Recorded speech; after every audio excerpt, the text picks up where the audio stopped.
Hey Mike, how you Hi, doing? Heather. How are you? Good. I like your friend. I see you have a friend with you. Yes, this is Pickle. Hey Pickle Pickle. is a green cheek conure. That is so cool. She is a baby. She's about 5 weeks old. We just got her the day before last week's broadcast. That's cool. So I have not had a parrot. I have never owned a parrot, but when I was a kid, we had parakeets. Uh-huh. So Pickle is kind of a step above a parakeet, but a step below something like a macaw or an African gray. Okay. But she's fun to play with and has her own personality, whereas I think parakeets are all kind of the same. And she doesn't talk or anything, right? She just does Right. the normal. What kind of sound does she make normally? Sometimes she just makes like a chirping sound. The Okay. dreamsticks are a good choice if you want a quiet bird. Ah, And cool. I don't really like that, sound that the bigger parrots make. Yeah. So, yeah, if you want a low maintenance parrot, I think a green cheek is a good choice. Cool. Now, can she fly or is she sort of stuck on your shoulder? She can fly, but at the pet store they clipped her wings, Ah, so she can't maintain altitude very well. So she will come to a gentle crash into the floor or whatever she flies into, and she doesn't get the concept of a window yet, so she still crashes into those. oh, poor baby. I know, and she's just a baby too. She's like 5 weeks old. Well, I am really excited to do this AMA, which, by the way, I am no longer going to call it Ask Me Anything. It's going to be Ask Mike Anything. So, Okay. so we got some questions from the forum and we got some questions on our chat. Which ones do you want to do first? I like to give priority to the people that show up. So let's do some from the audience. And hi, audience, by the way, if I forgot to say so. Hey. Well, we got a really good question from Mystic Child. Mm-hmm. So Mystic Child says, there's a casino by me that has a 6-deck, 3-2 blackjack, where the dealer stands on 17. They also have a 2-deck where the dealer hits a soft 17, and you can only double down on a 9, 10, or 11. 8, 9, 10, or 11. Which one has a bigger house edge? I think it's going to be real close. I'm going to guess and then I'm going to look it up. Okay. I think that going from 6 to 2 is going to be worth about 0.25. And I think going from standing to hitting a soft 17 is worth about 0.17. So I think the 2-deck game is going to be better. But let's go to and I wish you guys could see my screen, but let me go to my website. Oh, we could do that real quick. Do you want to do that? If you want to, you can do it. Yeah, let me do that for you. So where am I going on your website? Yeah, go to Wizard of Odds, and then right on the main page, there's calculators. Okay. And then which calculator are we doing? The Blackjack House Edge. Okay, and we'll get that up for the audience here in just 1 second so the audience can see what we're seeing. And calculators. Pickle. Where are the calculators? Oh, there, right in front of me. In Blackjack House Edge. Okay. So we have the calculator up. Now let's get it so everyone can see.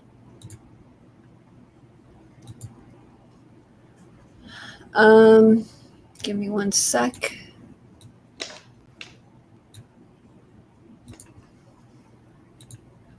Okay.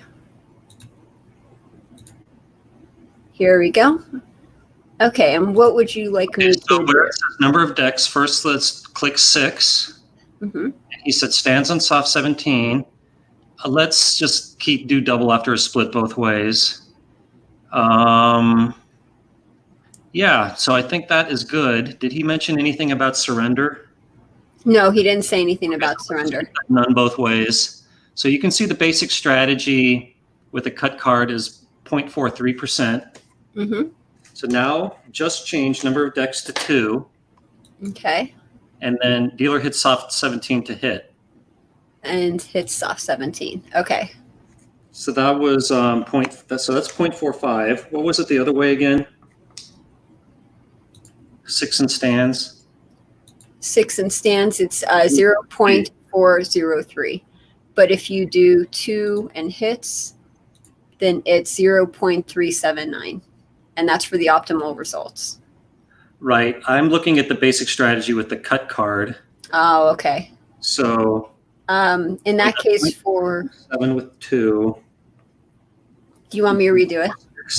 So the comparison is 0.43 to 0.46. So contrary to what I guessed, the 6 deck is a little bit better. So 6 deck where they stay, 4.2.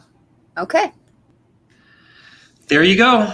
And if you guys want to use this calculator, which is so freaking helpful, go to the Wizard of Odds and go to calculators and do Blackjack House Edge. Or you could type in the address yourself, which is wizardofodds.com/games/blackjack/calculator. So hopefully that helps you guys. Okay. Okay, what's the next question? So the next question is from Joey 501. Now, Joey set up a blackjack game at his house, and he played heads up blackjack for 10 6-deck shoes. And he played from $10 to $1,000 each hand, playing with strategy from your book. And the first 7 shoes, he won. He would win 5. He would add 5 after each win. And then he had 2 losses of about 70 and 30 left out of the 1,000. He wanted to know what the normal consistency is.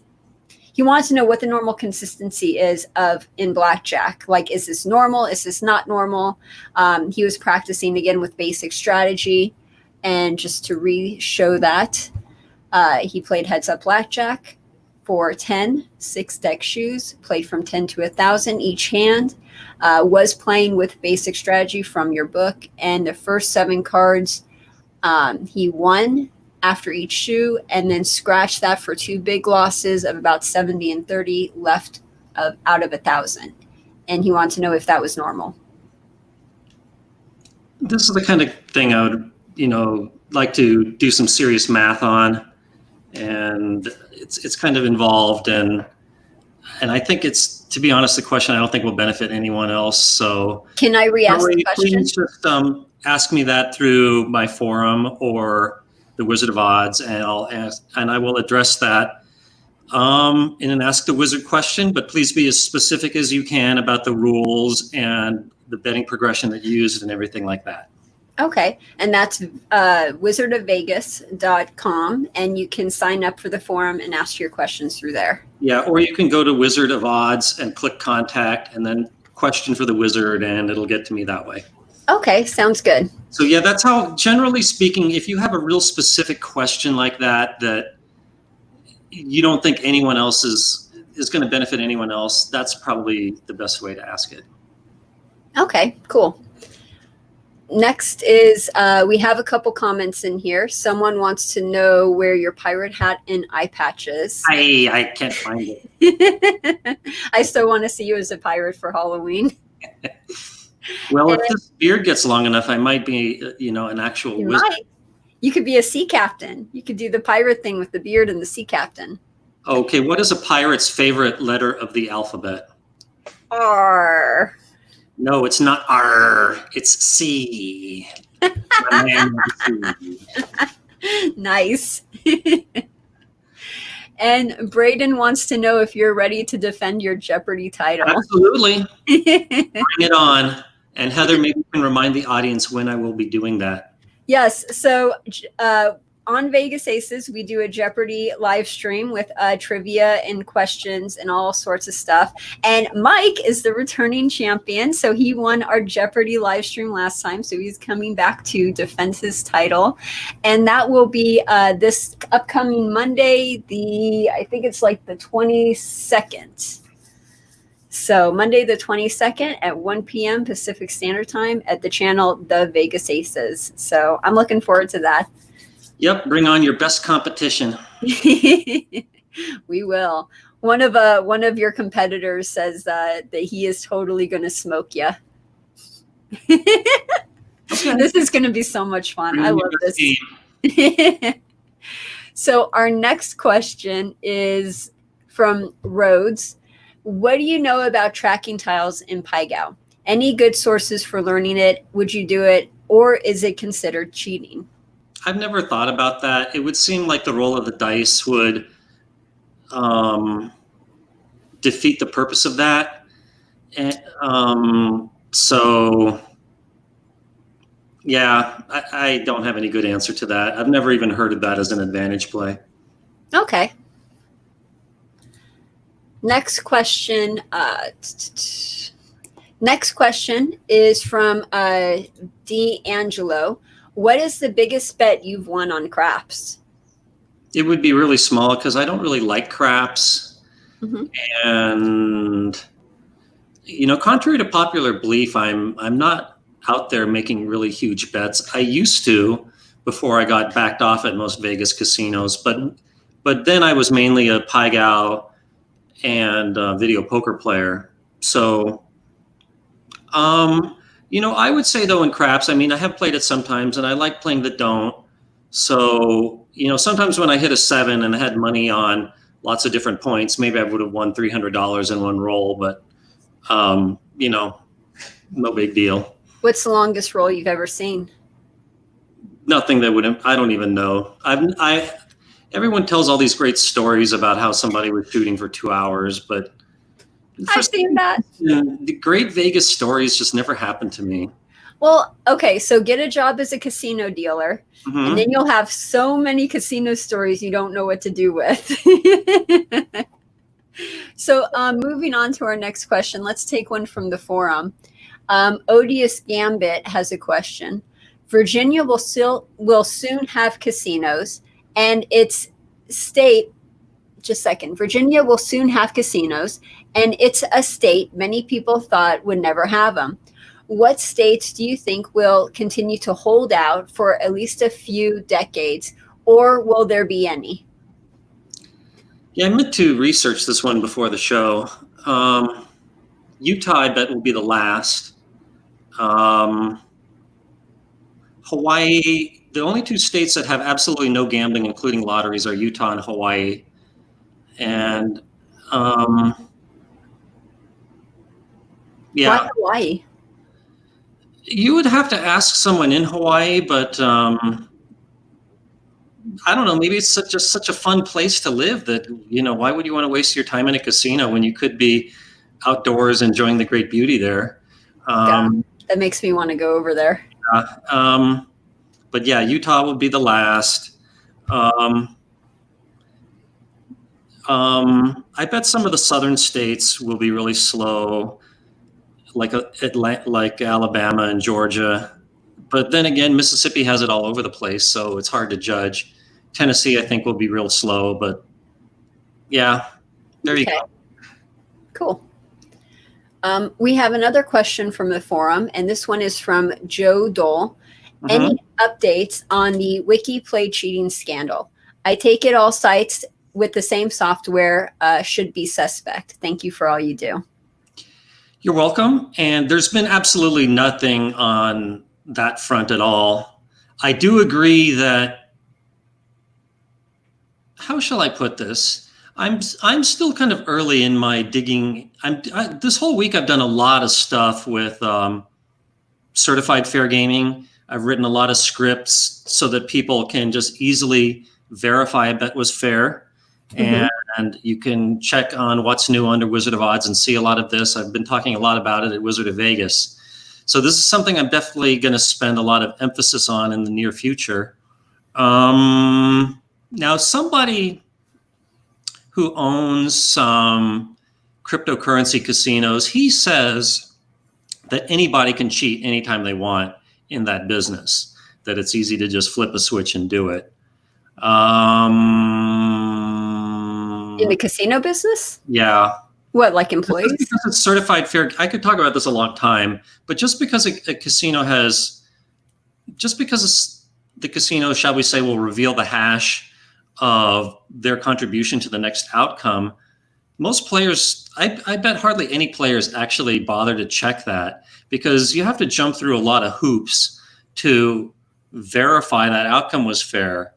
And one thing I want to do is to make it so that you only have to jump through one hoop as opposed to 5 of them. And but they can still cheat you by simply, if you were going to win the bet, then they will just change their contribution to the outcome of that bet to something that will make you lose. And yes, and it won't hash to what they told you before. But if you catch them in the act, which you probably will not, they probably just won't address it. So you won't answer it or just deny it. You've been traveling all around the world. You've been to almost every casino, I'm imagining. Have you ever in your lifetime seen a casino like purposely try to cheat a player? Nope. But, I don't claim to be an expert at catching that. So if that happened, I probably wouldn't have known. Okay, fair point. Do you want to do a forum question or a viewer question? Viewer. Viewer, awesome. So Michael says, how was Colorado? Which peaks did you hike? I tried to let you know that you could do 2 in 1 days. Grays and Torrey, you could do both of those in 1 day. My message, it looks like it got buried in the chat. Yeah, unfortunately, some of the messages do get buried. So if we miss it, please write it again. But how about it? Yeah, I didn't do the Colorado trip yet. That is coming up in the very near future. And I bought my book on the Colorado 14ers, and I really need to plan out which ones I want to do. But the dates of the trip and the flights and everything are already booked. So I just wrote down Grays and Torrey, and I'm looking for ones that are kind of in the medium to maybe slightly hard in terms of difficulty. But I also want to knock out as many 14ers as I can in a week. So I really appreciate the suggestion. And if there's any other Coloridians in the chat, if that's how you would call yourselves, I'm all ears to suggestions. And I would ask Michael if I'd really like to do Harvard and Columbia, if you have any comments on those. Cool. So if I see that, I will definitely put that up on the screen. Our next one is from Blade Runner. Tell me you don't think online casinos will ever replace brick and mortar casinos because they'll all cheat eventually. What do you think about online casinos versus brick and mortar casinos? And do you think online casinos are more likely to cheat people? I definitely think online casinos are more likely to cheat people because it's so easy to do. I think there will always be room for both. I think that land casinos will always have a much bigger share of the gambling space. But online gambling is just so convenient if you don't care about the excitement factor. And let's just say that you just came home from a long day at work and you just have 2 hours to kill before you want to go to bed. Online gambling, if you enjoy that, might be a good way to just relax that time with a glass of wine. So, I play online sometimes just because I'm in the mood. And where do you play? It's so convenient. I will usually play low stakes poker or video poker. Okay, cool. Awesome. So our next question is from Mark, and he had a question about Ocean Magic slot machines. Would increasing your bet during a time where you have more bubbles on the screen be a good strategy? $1 bets per spin, or you bet $1 per spin until you trigger more bubbles and then increase the bet. What do you think about that? Well, it's a completely separate game if you increase your bet. So if you were, say, betting $1 and then you see bubbles and then you go to the $5 denomination, those bubbles will vanish because it'll be you'll be in a completely different game. Basically, it's like there's a different game for every denomination. Okay. And that's why when advantage players check out Ocean Magic, as well as many other similar games, they will flip through every single denomination to see if there's an advantage on any of them. How often do you think they find that? Is it often? This is a thing. This is a big advantage play. So people troll around Vegas looking for these advantage slots all the time. It's not something I do because it's very competitive here in Vegas, and it's not worth my time. But if I were a full-time advantage player and I was happy with making, I don't know, $40 an hour, that would definitely be towards the top of my bag of tricks. Okay. As well as must hit by jackpots. Now, is that You something? may not appreciate me saying this, but slot machine advantage play is one of the big areas in advantage play right now. Mm-hmm. Now, is that something that, did you lose your bird? Yes. Is that something surveillance or security would look out for or kick someone out for? I've never heard of that happening. So you could get away with it then if you went down there looking for it?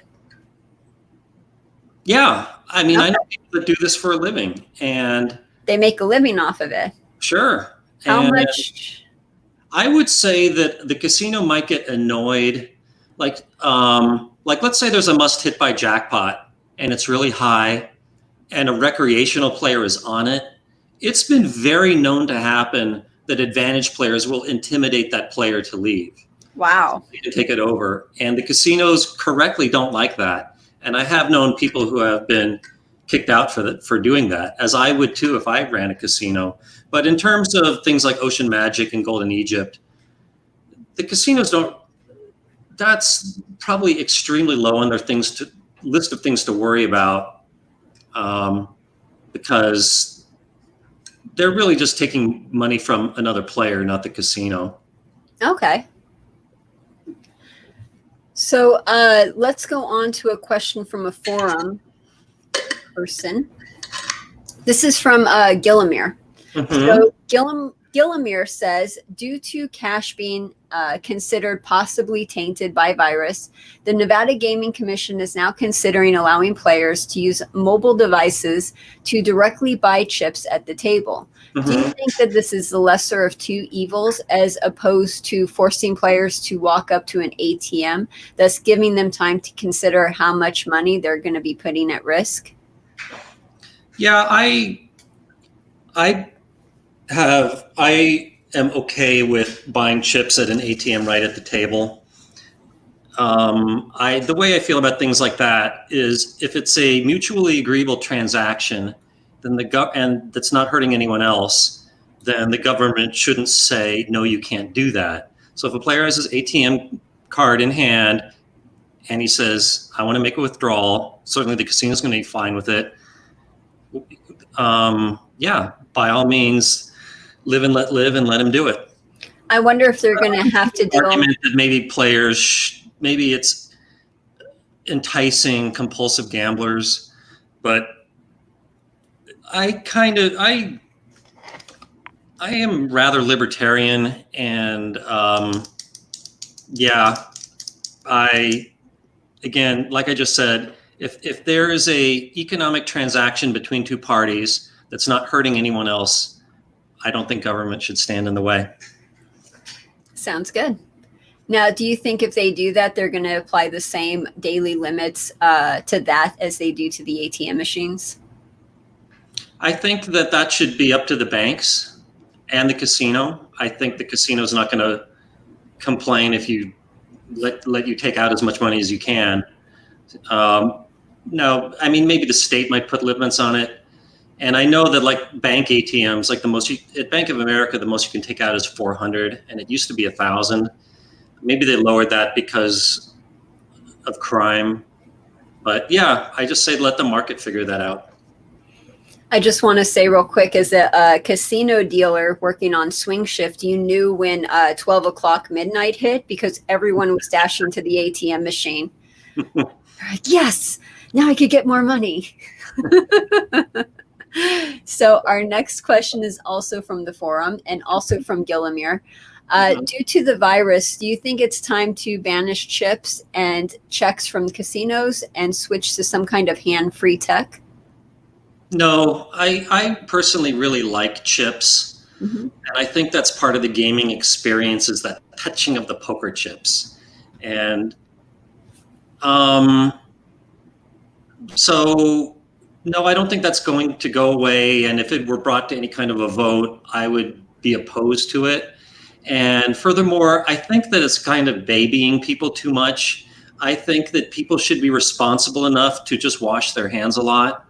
And if they don't want to touch potentially dirty chips, then either don't play or play something that doesn't have chips. And furthermore, since the casinos reopened, you see stadium gaming and just electronic table games way more than you did before. Like, I would hazard to say like twice as much now. So that is so readily available that if you're concerned about dirty chips, then just play one of those machines. Well, at least now a lot of casinos are actually cleaning those chips. And when you went to the casinos and were walking around, did you notice a lot of people going to those hand washing stations and washing their hands, or going to the sanitizers and sanitizing their hands? No. And it wasn't like I was watching that for a long period of time, but I praised the Bellagio before for having these hand washing stations right on the casino floor. And maybe I was there to slow time, but I didn't see too many people using them. So wash your hands, people. I mean, I'm not a doctor, but I think that's the easiest way to stay safe. Yeah. Yep. Don't touch your face. Mm-hmm. Oh, so our next question looks like it's a Star Trek question. Do you want to do a Star Trek question? Well, I probably won't have an answer, so if I don't, then I hope you will. Well, it looks like it's for me anyway. Who is your favorite Star Trek performer you've met at a convention? This year's Las Vegas convention is rescheduled for December. If you guys ever get a chance to go to those conventions, they're fantastic. One of the actors was Aaron Eisenberg, who played Nog from Deep Space Nine. Out of every single person I have met, all the stars, everyone at the convention, he was the nicest. He would talk with you. He would reply back to you on social media. He would follow you. He would take an interest. Like, he knew about my business. And then, like, next time I saw him at the convention, he would ask me about that business. He was so amazing and such an amazing person that it's a really huge loss when we lose someone who's so amazing like that. And 2019, we lost him and he passed away, and it was very unfortunate. And I think he will always remain my favorite. So, okay, next question, Mike. Would a progressive betting system like the Martingale use in the long term, when you have four progressions, i.e. 100, 200, 400, 800, if you were counting cards, I'm not exactly getting what he's asking. If you were counting cards in Blackjack. So let me do that one more time. Would a progressive betting system like the Martingale use in the long term when you use four progressions, i.e. 100, 200, 400, 800, if you were counting cards in Blackjack? I would only do that if the count were good through the whole progression. So if you're going to take the trouble to learn how to count cards, then you should dismiss all the voodoo betting systems. That you should simply bet more when the count is good, and it shouldn't be for the reason of following a progression. But lots of times it does look like that because the count gets good, and as long as you're winning, you keep pressing your bets. But of course, you have to also balance that with not being too aggressive and being obvious about it. So yeah, only do the Martingale as long as you're winning and as long as the count is good. Sounds like good advice. Next up is from Chuck. Considering that you grew up in California, moved to Baltimore for a while, and then left, did you get addicted to the spice of life that is Old Bay? If so, do you share it with your friends and family? What is Old Bay? Old Bay is a crab seasoning, right? It is? Okay. Maybe Chuck can fill me in. I mean, I heard of Old Bay, but I don't know enough about it to say, so I have no answer to that one. I think in a previous show I said I like Krabby Dick's hot sauce, which is something that I've only seen in Maryland. But one thing I did get addicted to there are the crab cakes. Maryland is famous for them, as well as just buying live crabs in a paper bag and preparing them at home. So there's nothing like a Maryland crab, and as much as I like crab cakes, maybe it's just in my head, but I think that no one does them as well as they're done in Maryland. Awesome. Okay, next up, let's see. This is from Mo the Cat. Wizard, is there online cheating like dice bots in backgammon, or does it just seem to be that way? Is there online cheating? Dice bots and backgammon. I didn't even know you could bet on backgammon online. But I do know you can play backgammon online, but I didn't know you could gamble on it. I would suspect that with things like playing chess and backgammon and Go online, that if it was for money, everybody would be using computers, which would defeat the whole purpose. So while I may be misunderstanding the question, I tend to think that if there were a place where you play backgammon for fun online, I tend to think that it's probably clean. Okay. Next question is from E3323. Have you ever met any craps players who could actually influence the dice? Nope.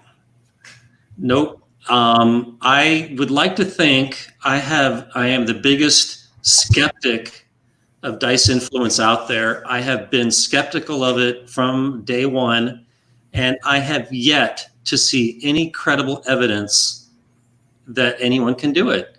And you hear stories and shows on TV, but all the evidence is cherry picked. And, never once has anybody said to me, Mike, I can influence the dice and come to the casino with me and I'll prove it. Nope, 0 times. But the other side would say that it would behoove someone who could do that to not offer it, because they like the skepticism that I promote about it, because it would help the casino. It would give the casinos confidence to let them do it. So, but the short answer is no. I've never met anyone who could prove to me that they could influence the dice. And I've been asking for at least a decade. So if you can influence the dice, set up an appointment. We will watch. We will see. I'd be happy to talk about it, and I would be happy to bet that you can't. Oh, man, I would love to see that. That would be a fun one to watch. Okay, so our next one is from Clint. Rumors are that there's going to be a second lockdown in Las Vegas. What are your thoughts on the matter? I don't think there's going to be. Last week's show, I talked about that I went downtown, and it was just like it was before the pandemic. It was just crowded, and you hardly saw any masks on guests, and people were just having a good time. And I do think that we're going to have an increase, that we may see another wave here in Nevada, if not already. But I don't think the public is going to stand for another casino shutdown, and we will just suffer the wave. That's my prediction. Okay. Next up is from Blade Runner. Who is your favorite magic act in Las Vegas? Who was that? We went to that show, Heather. That was so good. What was his name? Matt Franco. Yes. He was good. That was a good one. I really like his show. Yeah. I think that he's young and hungry and looking to get a name for himself. And I think the show is so much better if the people who do the show really believe in it and want the audience to leave happy, as opposed to a lot of these shows in Vegas are just corporate owned and basically just buy people to dance in them and things like that. And I think those shows are pretty lousy. So Matt Franco, he's also a really high caliber magician. And usually I know how most magic tricks are done, but he had me stumped much of the time. And another show I'd like to put in a good word for, and I just had an argument about this show, but Who is the female magician at the Westgate? Maybe someone in the audience knows. I don't know. Jen Kramer. Oh, okay. For a low cost show, she's really good. She really tries hard to bring the audience into the show and that they leave happy. And at the end of the show, she poses for pictures and greets guests without like the photographer shaking you down for a picture. So she is just, and to be honest, her magic, I mean, it's certainly many levels above mine, so I shouldn't criticize, but those tricks I have seen before, most of them. But her presentation I really like, and it's a super family friendly show. So if you're looking for a magic show on the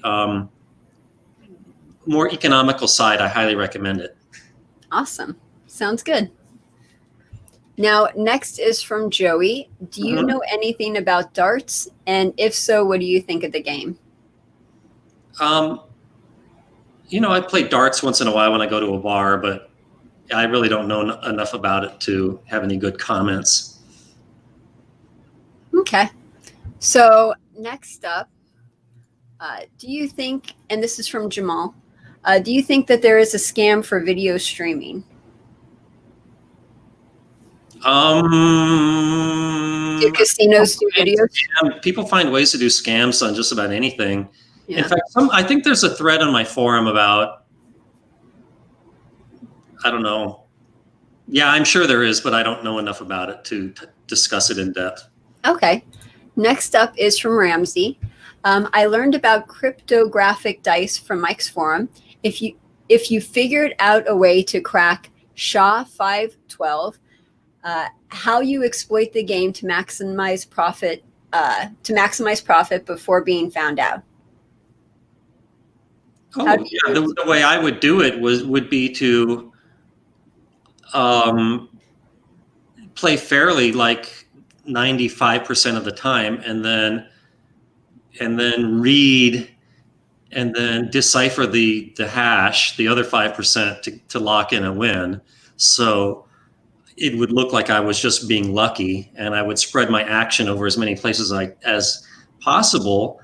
But I think modern cryptology is almost unhackable, and it's not an area of expertise of mine, but I don't think that the best mathematicians at NSA would know how to do that. I think that it's deliberately made to not be hackable. So I don't think it can be done. Okay.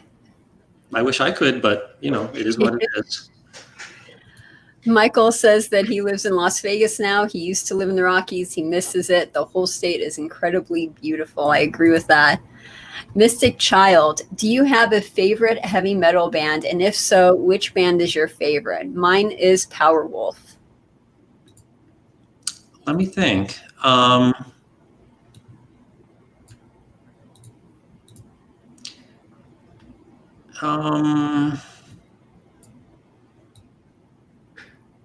rather like Metallica.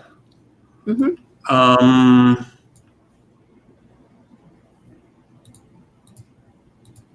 I think a lot of Led Zeppelin kind of goes into heavy metal, and I like that.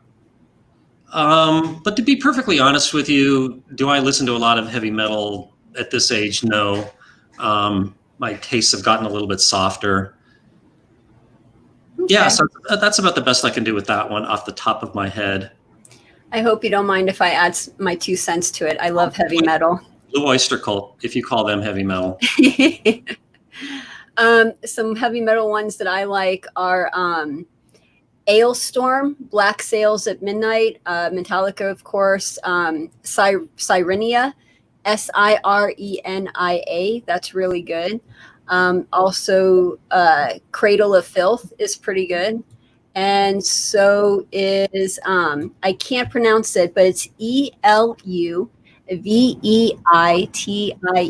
And they are awesome. I love them. You really know your heavy metal, Heather. I can't pronounce any of it. Okay, I have a trivia question for you. Okay. That I may have asked you before. Okay. but name 4 80s heavy metal bands that had an umlaut in the title. Oh, we already did this one. Okay, I'll throw it out to the audience then. Okay. And as a reminder, an umlaut is the 2 dots over a vowel, like in the German alphabet. Yep. So if you know, put it in the comments, and we're testing you right now. Okay. So next question is, let's see here. Give me 1 second. I lost my place. There we go. So Saint Even is asking, what are your thoughts on Texas Hold'em poker versus players, not the casino? You're so good at odds, I figured you would know, or you could be a poker pro. Let me see.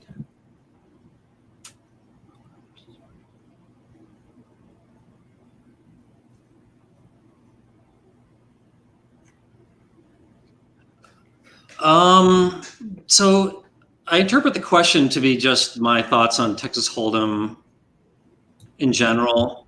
And I fully admit that live poker is not my strong suit, if you'll excuse the pun, when it comes to gambling. I think that it's a tough way to make a living. I think the poker rooms are infested with sharks, and the ones online are infested with bots. So live poker is not my calling. I really like the game much as I like chess, but I don't claim to be a good enough player to make a lot of money at it. So I devote my attention to other games. Okay. Next one is from Chris, and he says, Arizona casinos are shutting down again. When do you think Vegas will shut down again? I think that was pretty much what we discussed before. Yeah, so I think that's already, but I did not know that Arizona is shutting down again. So I didn't hear that either. It must be brand new because I didn't know that. Next one is lots of people talking about the shutdown. So I hope you don't mind if we scroll down those comments, past those comments.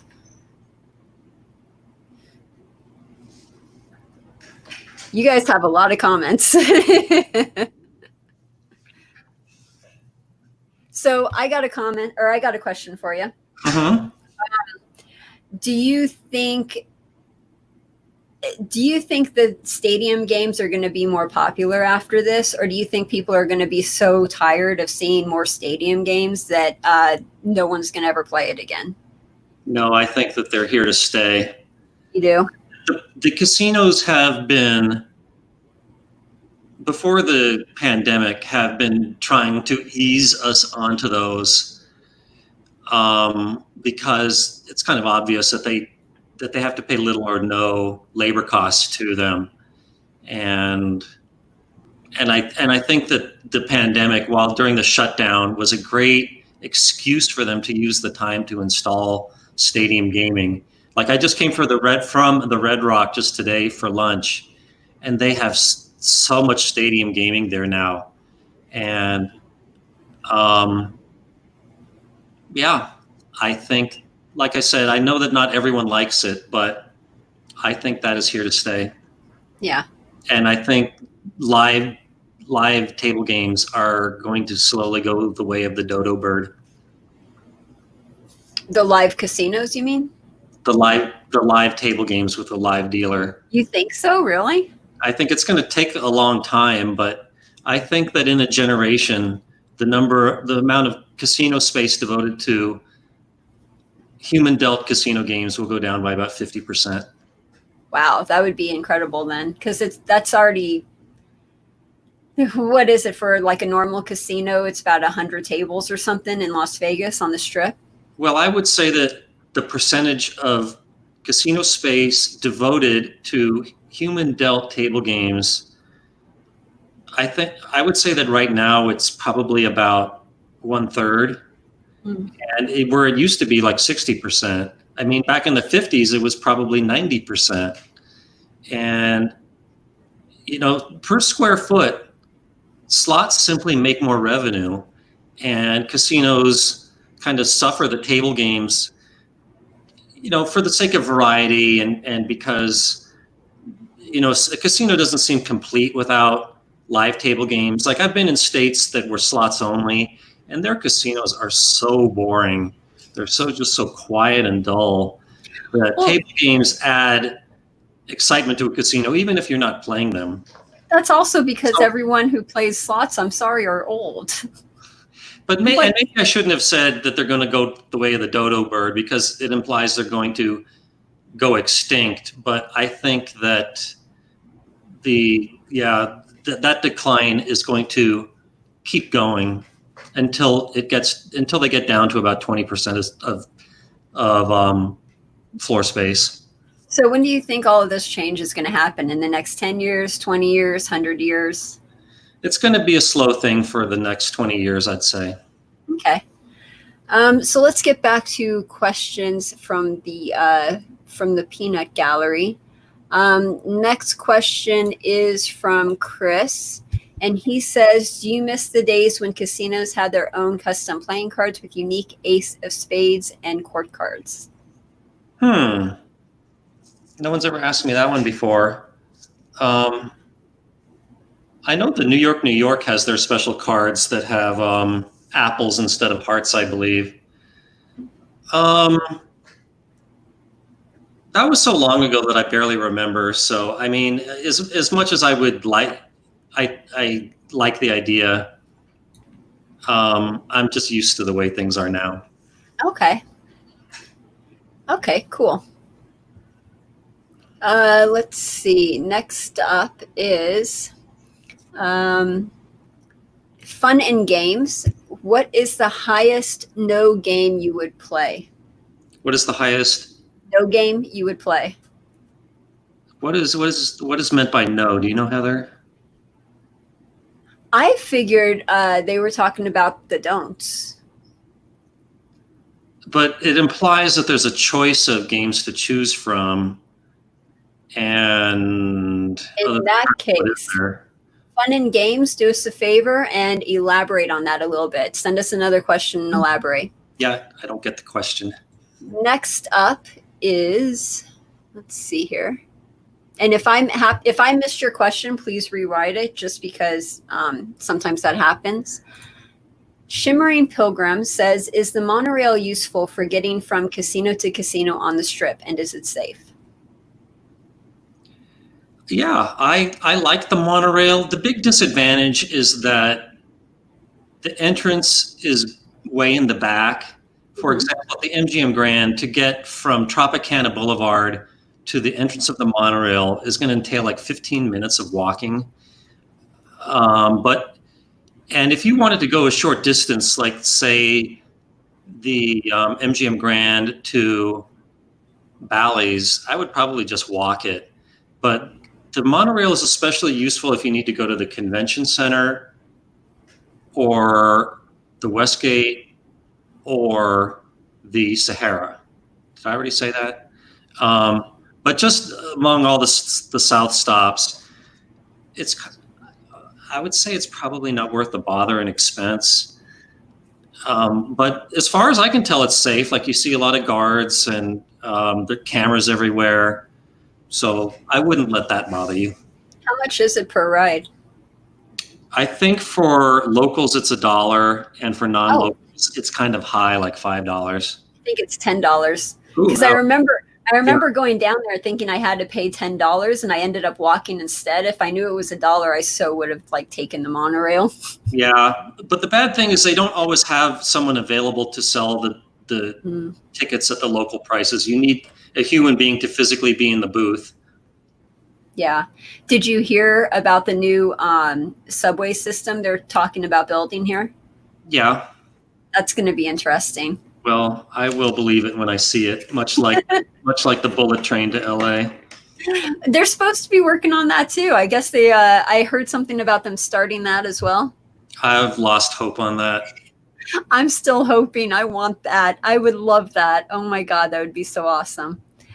Our next question is from Joey. Do you have casinos in Las Vegas where you have a dress code, i.e. suit, ties, shoes, such as in my local area in UK? Nope. No. Well, I mean, you can't walk in there, can't walk in there naked. Have you seen those pictures of the naked people? There was one picture of one guy at the Bellagio, or it was the Wynn. I can't remember, but he went to the poker room, and all he was doing was he had one T-shirt that he was holding in one little area, and the rest of him was completely nude, and he was walking around like that. And they let him do that? For a while. Like like enough that people were taking videos, and he just walked right up, and I want to play poker, and okay, sir, just a second, and no, I never saw that. But yeah, as far as dress codes, I don't think there's a formal one anywhere, but I would recommend that if you're going to a nice casino in the evening, that you should be somewhat presentable, but no one's going to kick you out if you go into, say, the Bellagio in a tank top and shorts. Yeah. And from personal experience, I've seen guys wearing tutus. I've seen women walking around topless. How come I never see that? Where are they when I'm in the casino? You need to hang out with me more, I guess. Like, we have to go to a casino more, and I swear they'll just appear, and it'll be like, see, topless woman just walking by the casino. They will feel like, oh, Mike's in the casino. I'm going to come up. I'm not in the mood. Okay, next question. So Jim says, what are both of your thoughts on the Silverton? I believe that's the name of the casino with the mermaids and near the fishing shops. Mm-hmm. Yeah, I like the Silverton. And yeah, they have an enormous aquarium in there where they have mermaids swimming around. And what else can I say? There's the enormous Bass Pro Shops. And the casino itself is, I live rather far from it, so I don't go there often. But yeah, generally speaking, I like the place. Cool. This bird is starting to bite me. Maybe he or she wants to go back in his cage. Okay, you want to put him back real quick, and I'll keep everyone busy by adding my thoughts to the Silverton. Okay. He's trying to go down your shirt. Okay, audience, this would be a good time to ask Heather a question. Okay. My thoughts on the Silverton are, I like it as well. I like the people down there. I like the dealers. It's a break-in house, or some of it. It used to be a break-in house. Hi. Anyway, so dealers are cool. Management's cool. Love the mermaids. Love going down and seeing the aquarium and watching the mermaids. Mermaids are really, really fun.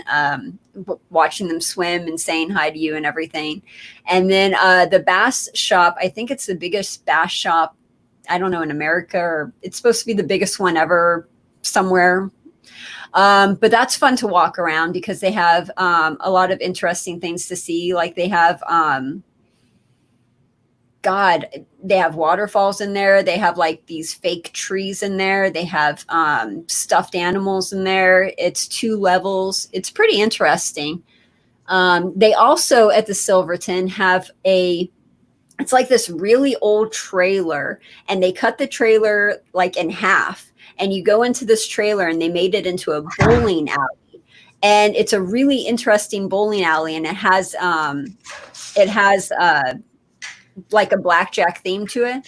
So you have aces around there. You have spades, hearts, diamonds, clubs around there. You have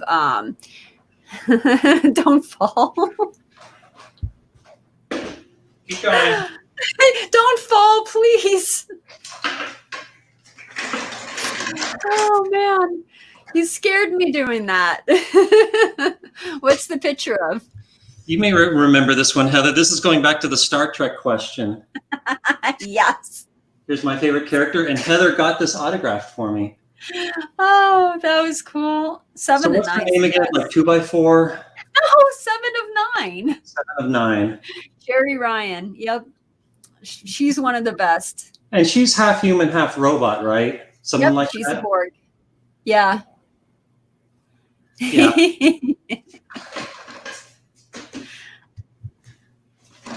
So moving on to our next question. Let's see. Saint Evan asked, do you think we will ever see some skill or intellect based 100% to 105% payback to the player? Maybe one that's beatable for an hourly minimum wage or higher depending on the limit. Do you know anything about that? Well, what about video poker? Because there's somewhere it goes to 102%, right? There are some machines that go over 100%, but they're at such a low denom and so barely over 100% that it's probably not much more than minimum wage. But the way most video poker players play is they'll play something that's slightly under 100%, but with the points and the mail, it puts them over 100%. But when I first came to Vegas in 2001, video poker was a lot more generous, and you saw fast players playing like full pay deuces wild, 2 machines at a time, up to 2,000 hands an hour. So the hourly there was, I mean, I'd have to do the math, but I think it was like $50 an hour. But video poker has really become more stingy through the years. I heard that at some casinos, if it is over 100%, they will try to hide it among like the other ones. And then also too, if you ask people who work there, even if they have it, most people will be like, I don't know if we have it, like it's somewhere around here. Have fun looking, Yeah, the Stations casinos put them right by the door with signage saying over 100% payback. That's cool. But other places like the Rampart, just put them in nondescript parts of the casino. Yeah. Shimmering Pilgrim says, thank you very much for the answer on the monorail. Would you take it over taking a cab or Lyft? So if you had a choice, would you take a cab? Would you take Lyft or Uber, or would you take the monorail? It depends on where I'm going from and to. I personally like to promote mass transit wherever I can. So if I were close to an indifference point, I would probably take the monorail to lessen my carbon footprint. Between Uber and Lyft, well, I think those two are about the same. But between Uber or Lyft and a taxi, I'd definitely go with Uber or Lyft. Taxis are like twice as expensive, and they always go the long way. Honest. But if I was going a really short distance and I was with someone who just couldn't walk, then I would probably take a cab because they're so easy to get in Vegas, as opposed to calling the Uber and going wherever I have to pick it up. And sometimes there's confusion about where you're supposed to go. And like I tried to get an Uber once at the Flamingo, and it was kind of complicated where you were supposed to meet the driver. Yeah, because I mean, where would you meet him? Like at the back where you have valet? That's sort of hidden. I think I don't remember the details, but there were 2 places where people like drop people off in the back there, and it was like it took me like 15 minutes to find the driver once he got there, and by the time I found him, he was kind of in a lousy mood because there were so many texts like, where are you? And it's so hard to describe anything. Okay. Next up is, and this is one heck of a name, so I'm not going to do that. Is it possible to beat the game of Baccarat? Do you know of a legit, say, for example, professional Baccarat player? I've seen a lot of systems sellers, but most of them don't work. Yeah, there's like straight up like looking for patterns. You can't beat Baccarat, but there are advantage plays within the game, especially if you can use a computer. For example, in Macau, they don't have a device law there. So people will go to stadium gaming and sit there and track every single card. And sometimes if you have a computer late in the shoe, one side or the other, or maybe the tie, will have an advantage. And that's where you just shove all your money out, make maximum bets. And that would be illegal here in Nevada because I would definitely be a device. But if the ethics of that don't bother you, that's definitely a play. Now, would it be advantage play or would it be actual cheating? Here in Nevada, it would be cheating because you would be using a device. Yeah, that's what I was thinking. Improve your odds. I mean, there would be no ambiguity about that. Yeah. And the way it's done is like with an app on a mobile phone. Is you tap in every single card that you see, and the calculator will calculate the exact advantage on every single bet, given the composition in the shoe at that time. And that's something beyond what the human mind can do. Yeah, so I absolutely consider that cheating here. But in Nevada, I mean in Macau, it's something they can kick you out for, but is not against the law. So is Nevada? I checked. They may have changed the law there. So is Nevada the only one where it's illegal to use an electronic device to beat a game? I don't know, but I think so many other jurisdictions kind of mimic our rules. So I would imagine that that's probably the case all over the country. Okay, yeah, because here in Las Vegas, that's a felony. Like, that's some serious time right there. Yeah, it's on par with bank robbery. Yeah. Next question is from Fun and Games. How many hands would you need to overcome that variance? Yeah, you have to be more specific with the question. And again, go to wizardofvegas.com for these in-depth questions, because I'm sure you guys would have a lot of fun going through all those. Clint wants to say that there's only a dress code at nightclubs, not in the actual casino. So good point. Very, very good point. Next up is, and I think we're coming to the end here. Oh, yeah, it's 4 o'clock. Time flies. Yeah, totally. So we don't really have any more questions left. Just one more where it's like Arizona casinos are closing today. Is Vegas next? Here's one from St. Evan. Does online Baccarat have single deck or 7 deck? AKA, could you use your counting device at your house without worry? They use 8 decks.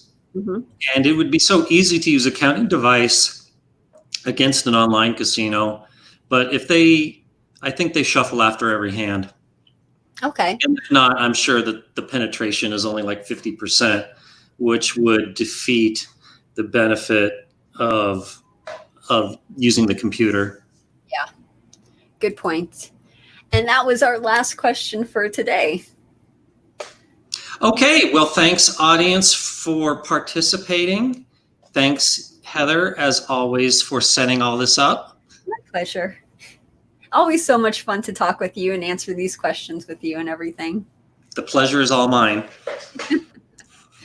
And when is the next time we're going to be seeing a live stream from you? So we will be seeing one next week on the 25th. And then we're going to skip the week after that. And then we will continue with doing it on a weekly basis. Sounds good. Cool. Thank you. All right. Thanks again, audience. I'll see you in a week. See you next time. Bye.